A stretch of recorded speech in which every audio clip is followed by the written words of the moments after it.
बोला बोला भोलेनाथ की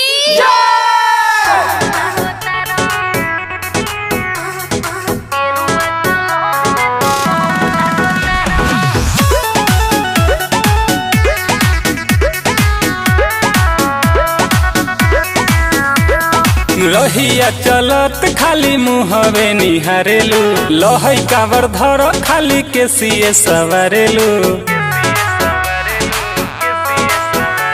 कि रहिया चलत खाली मुहवे निहारेलू लहई कावर धर खाली के सिए सवारेलू। भोला जी के चला एकदम लागो तारा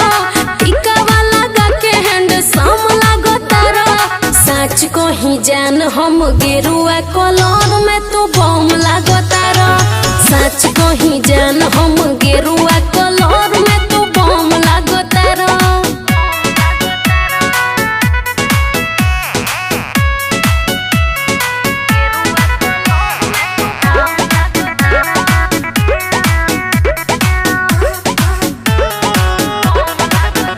बारू घरवा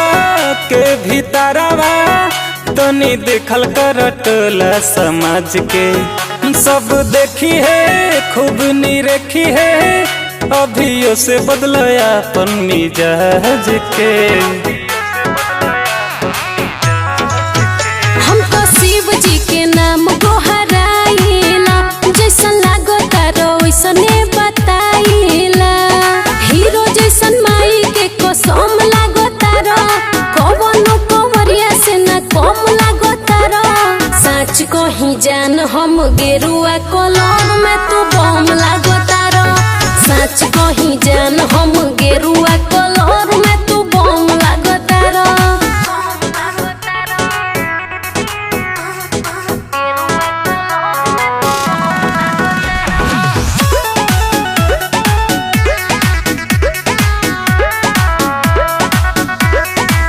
हे महादेव तनी दया देव ई तो बड़ी बचपन के झमेल में अब तानी भोले दानी ई तो झूठो मुठो डालेली झमेल में।